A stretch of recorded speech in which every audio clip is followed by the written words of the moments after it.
Good morning and welcome to BloombergQuint, India's first digital live streaming business news service. I'm Neeraj Shah and you're watching Indian Open. Let's go straight to the headlines. The World Health Organization declares the coronavirus as a local epidemic in China as reports emerge of the disease spreading to other countries. Crude prices hit the lowest level in 2 months as investors fear the coronavirus spread will hurt trade and therefore crude demand. SpiceJet chairman Ajay Singh tells BloombergQuint that the airline's cash flow should improve by the end of this year, says the new timeline indicates the grounded Boeing 737 MAX planes should be back in the air by the middle of this year. And Ultratech Cement and JSW Steel are the two nifty companies coming out with their results today. Well, let's take a look at the trade setup for the day. It was a bit of a nothing kind of a trading day in the US markets. So, obviously a lot happened, but at the end of the day, the US markets ended the day very, very flat. But while the Asian screen is flat, the conversation is certainly around coronavirus, and that scare stays and lingers in the air. You can see why the quantum of coverage and the publications and the fact that it spread to a number of other countries, which is leading to the Asian screen looking a bit subdued as well in the session today. Mixed, you would have to probably say. Very few markets working as well. A couple of markets shut for the trading day today, but whatever is operational is looking very, very flat in the trading day today. And the SGX Nifty picks off from there. So while we had a good trading day in trade yesterday, we're likely to start off on a very, very flat note. It's difficult to quite call one day's move as the reversal of a trend. We bounced back from trade yesterday, and something that we'd spoken about in the trade setup yesterday, that we have near some key support levels from where we could bounce. We've done that. The question is, can we continue further? Maybe it could be a day of trade which could be flattish. Not too much in terms of Qs as well coming out with numbers. Yes, there are a couple of nifty names which come out, the likes of JSW Steel and Ultratech. Likely that both will come out around the close or post-market hours. But even the non-nifty names, like yesterday we had a clutch of consumption names which would have kept sentiment alive. Today is not too much in terms of results which could move the needle in terms of sentiment at the mid-cap end of the market. And Aavas Financiers, Prestige Estates, Bank of Baroda, not quite the needle moving or the sentiment moving stocks. So could be a flattish day of trade today. Also, it's not the FNO expiry, and therefore volatility as well as volumes might be a bit soft. However, a lot of stocks could react in the session today, and it'll be interesting to watch. Aside of HDFC Life, which we will talk about a bit later on First Word, there are 3 or 4 other important names that I believe you should keep an eye out for in the session today. The first up, this is a Bloomberg story as well as PTI story, both, that a forensic audit is likely. SEBI may probe the whistleblower allegations. So Infosys could be a stock in focus today. The ghost returns to haunt. Maybe it's a small overhang on the stock and nothing more, but overhang it could well be, and therefore it's a stock that is worth monitoring in the session today. Bharti Airtel is the other one. Bloomberg says that there is a DOT's directive to various departments to not take any action against the telcos on non-payment of AGR dues, and therefore one wonders, what was this whole thing about? You got into a court case, you fought that case and made sure that the telcos have to pay, and now the DOT is telling other departments that don't take any coercive action if they miss the payment. So certainly comes as a bit of a relief, not so much for Bharti as much for Vodafone Idea, but could be an interesting one. Results, and today is a day of results missing estimates, to be honest. So Biocon is the first one. Small molecules, biologics, research services aided the top line growth, but the results were a miss compared to what was estimated. Brokerages by and large haven't sounded too bullish. Could be an interesting stock. May see a small reaction in the session today. Zensar Tech was a howler. Revenue is down 4.8%, which is still acceptable, though most of the other mid-cap companies are doing well. But look at the EBIT and the EBIT margin numbers. 74% dip in EBIT, and the EBIT margins at 2.8% versus 10%. Net profit plunges 50%. This is one stock that could well correct, because we've seen a spate of other mid-cap IT companies do well in the quarter. So Zensar Tech could well be another stock that you should focus on. Yet another miss aside of Zensar Tech was Chola Finance. AUM and disbursement growth was very weak. It was a weak quarter overall, and again NBFCs could have shown a mixed picture, but a lot of them have done well. But the AUM growth for Chola slows down to 20% from 24% in Q2. In all likelihood, this one too could be a stock to react negatively. And lastly, I would watch out for PNB Housing Finance. The numbers came out yesterday and the asset quality issues were glaring. The stock cracked about 4, 5, 6% in trade yesterday before ending about 5.5% lower. But brokerages across the board have cut the price targets. Even if this doesn't correct too much, and I don't know whether it will or it won't, but I really doubt that there could be a meaningful pullback into PNB Housing Finance, because both the numbers as well as the brokerage view is not looking all that optimistic. So watch out for this one. Like I said, this morning isn't exactly about the best of numbers. HDFC Life too left a bit to be desired, so you'll probably have corrective moves on a number of stocks in the session today. However, let's tell you what's lined up on First Word today. It's the collection of the top editorial stories that we believe we should bring to you. First, Sajid Johnson to talk about why 3 investors in NSE are in a rush to sell some of their stake in the over-the-counter market.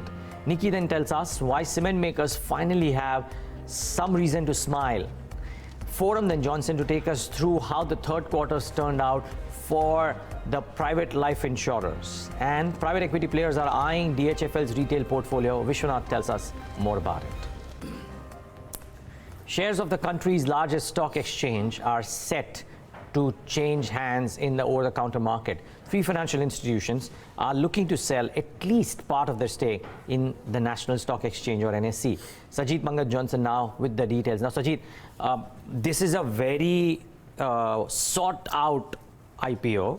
A lot of people are looking forward to it. Valuations have actually inched up, if I'm not wrong. Why is it that these investors are looking to sell the stake? You know, December 2016 is when they first filed the DRHP for an IPO. That was under tremendous pressure from these minority shareholders and financial institutions who wanted to exit. Post that, you had a SEBI probe, and then following that SEBI probe, they had a 6 months period from where they couldn't come out with anything on the capital markets or even do anything on the IPO, and that got over somewhere in September and October.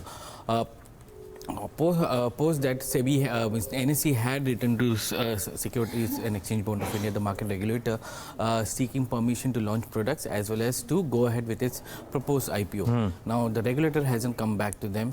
One of the reasons why the regulator hasn't come back to them is primarily because NSE has gone and challenged the entire SEBI order at SAT.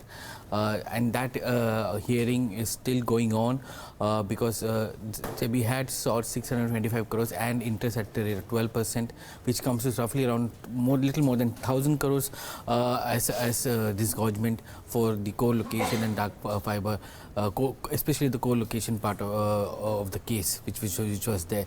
Now, what is happening is that in the last 3-4 years, when initially NSE filed its IPO prospectus, nearly 22% stake was supposed to be offloaded to public via offer for shares by public institutions and financial portfolio investors. But that hasn't happened, and in 3 years' time, there's still no certainty that when the IPO will happen in 2020, because it all depends upon whether SEBI is able to complete the probe or the decision on the co-location comes to an end.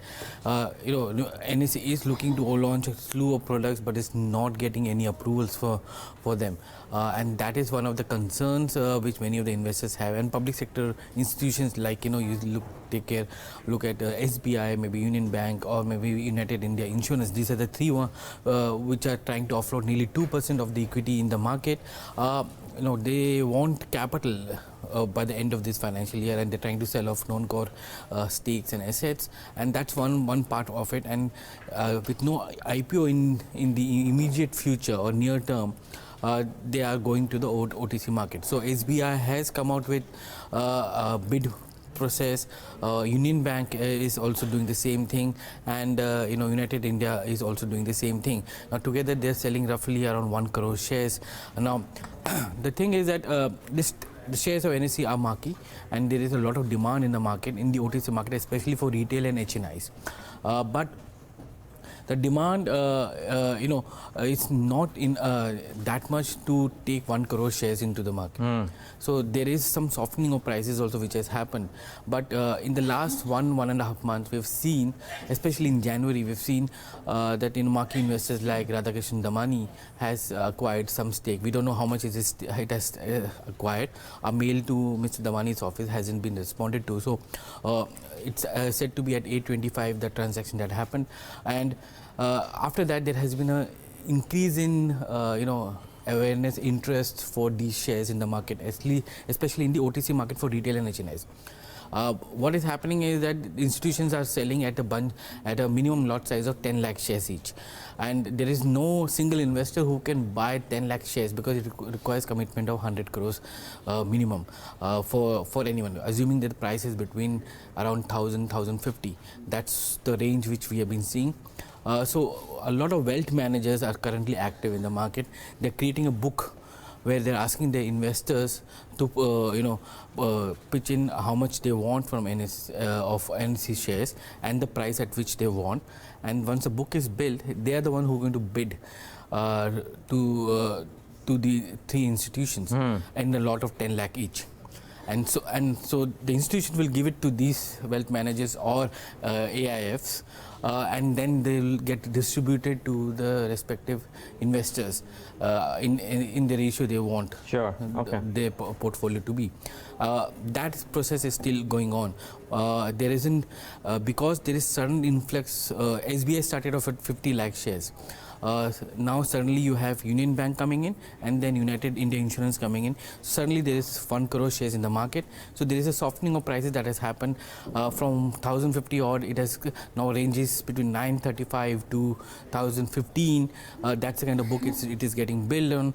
But safe to say that that puts a valuation of NSE at around 46,000 to 50,000 crores. That's nearly 20 times the valuation market cap of Bombay Stock Exchange, which is listed. So it gives you a marquee thing. We have the NSE management on record saying that they expect the IPO to happen by September 2020, but there's still no clarity on the SEBI case or SEBI's approval, which is there. Okay, but interesting that while there are a set of marquee investors out there, because of the spate of supply that we are likely to see, there's been a softening in the prices in the OTC market. Sajid, thanks so much for putting that into perspective. Very interesting story.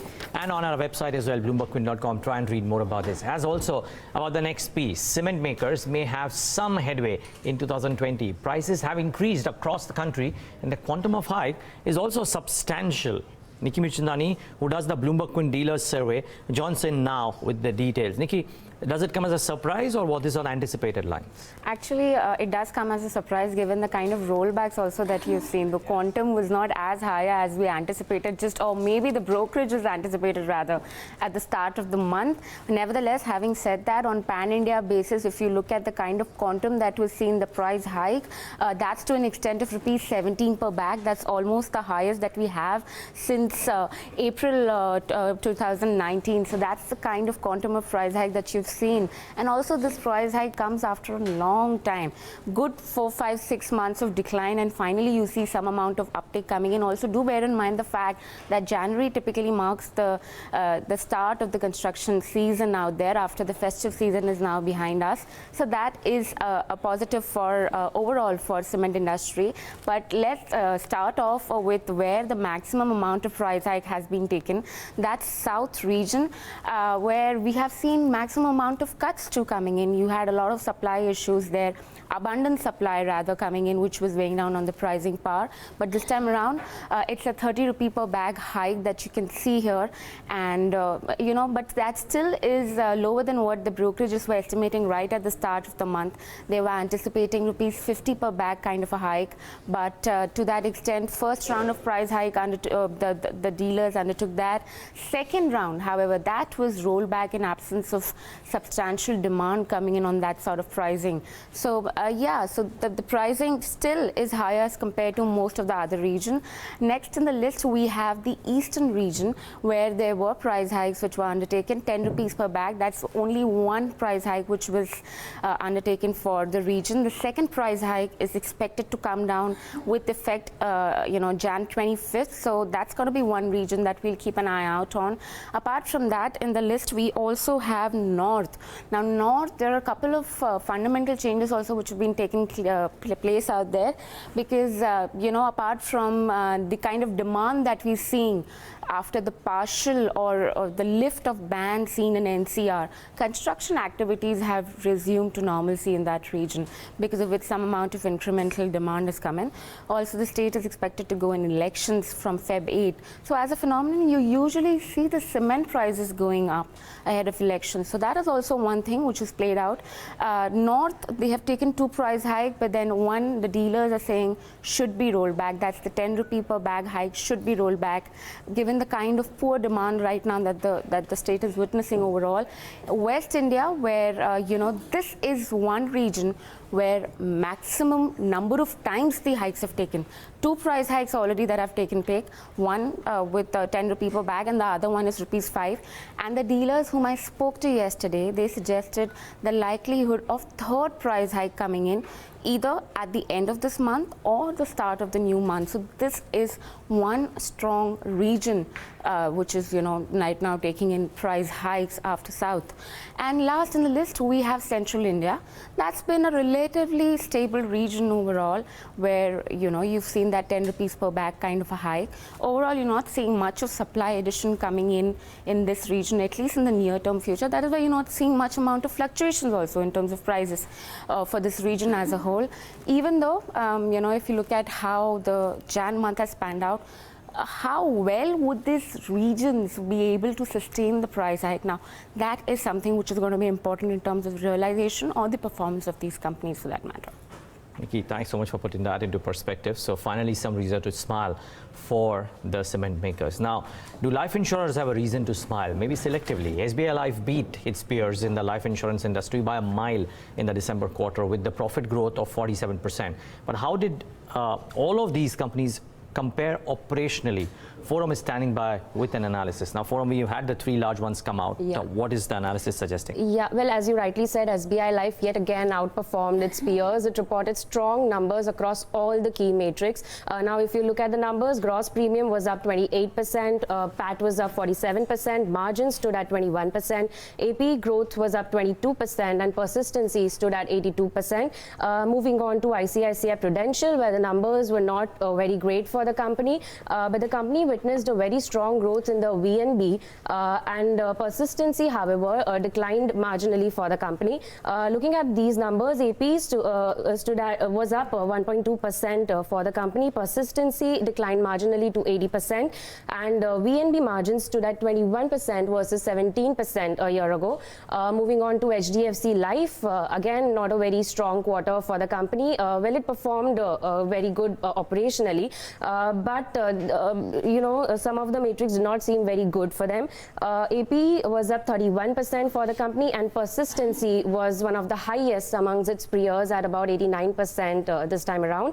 Now, looking at some of the factors which worked well for these players, to start with SBI Life, strong traction in protection and annuity business is something which worked well for the company.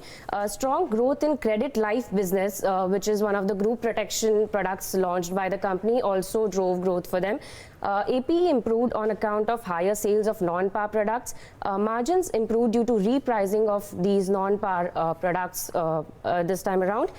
Moving on to ICICI Prudential, well, the numbers were not quite strong, but if you look at the premium for the non-linked savings business, that doubled for the company from last year. This was mainly contributed from the annuity and protection businesses.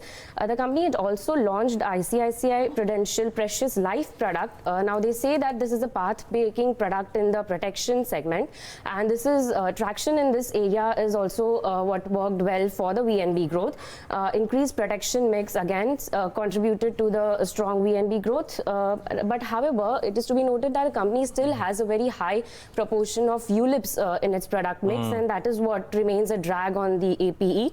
Now, moving on to HDFC Life, the increased growth in the non-par category is something which worked well for them. Sanchay Par Advantage product is another product in the Sanchay series, which also was very well received in the market, and that also drove the premium growth. Participating and ULIP products also, drove the APE growth. Now, persistency continued to remain very high for HDFC Life. It was one of the highest amongst the private players at about 89% this time around. Now, remember, the company also has a very strong and diversified distribution segment with about 270 plus channels in their hand. Now, moving on to what managements expect going forward.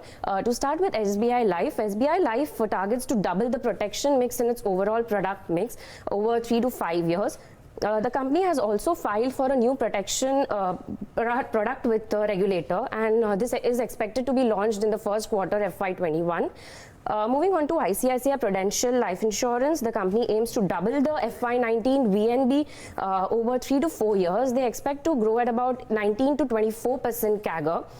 They also expect the growth in its annuity business to, to exceed the overall growth rate of the top line going forward. Now, HDFC Life continues to focus on increasing the protection share.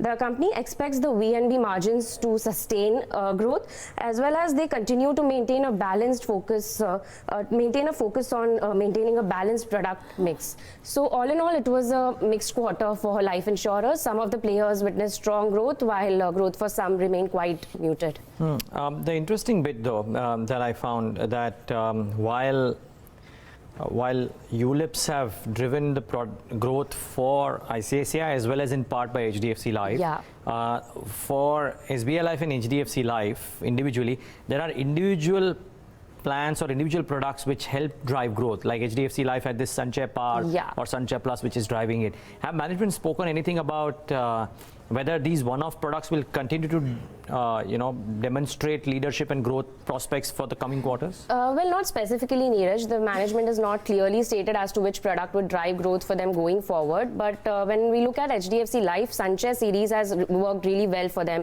If you look earlier, they'd launched Sanchay Plus, and now they've launched Sanchay Par Product Advantage. So these products have, given a lot of gained a lot of strong traction, and that has worked well for the company. So we would keep a watch on, what new products the company come up with. But the management did not specifically say anything about any new launches or any new products. Neither of the three managements? No, not okay. yet. Wait, Forum, thanks so much for putting that into perspective. 3 life insurance companies, 2 results which we knew about before market shut yesterday, one that we've gotten to know about after market shut because HDFC Life came out with numbers only post-market hours. Not the best of numbers, may react, but SBI Life clearly the winner, and it's largely been a big performer compared to the other 2 for the better part of the last 9 to 12 odd months as well. So let's wait and watch how the reactions are on these companies. The last piece on First Word today. Lenders to Diwan Housing Finance are looking to sell the housing financier's retail loan book. Sources tell BloombergQuint that discussions are already on with private equity players. Vishwanath Nair joins us with the details. Hey Vishi, so what are you learning and what do they do after this? Good morning, Neeraj. So yes, what we are learning firstly is that there are at least 3 private equity players that the lenders have reached out to. Now remember that these are people that have already had discussions with the lenders in the past because they were interested in the Diwan housing portfolio. Now they've been called back because now it's under the IBC process. So the 3 people are Aeon Capital, Cerberus Capital, as well as Broad Peak Capital Advisors. These are 3 private equity players, all fairly large, base of funds available with them. And the discussions at this point in time are still very early stage level. Essentially, the retail portfolio that DHFL has consists of about 35,000 crore loans that are directly being lent out by DHFL to retail borrowers, and about 30,000 odd crore worth of loans which they have already securitized to other lenders. So that entire portfolio is up for sale. Essentially, if you remember the last that we reported, the lenders were planning to split the company's loan book into 3 parts. One is retail, which is being sold now, or which is being considered for sale now. There is also the wholesale part of the book and the SRA part of the book, the slum rehabilitation part. Those 2 will be sold at a discount to the value of the loans because obviously there's stress in those loans. But retail has a very good track record of repayment. The lenders believe that they can sell it at a premium, primarily because of the low delinquency as well as the wide reach across India that DHFL has as far as home loans are concerned. So they believe that this is going to help them.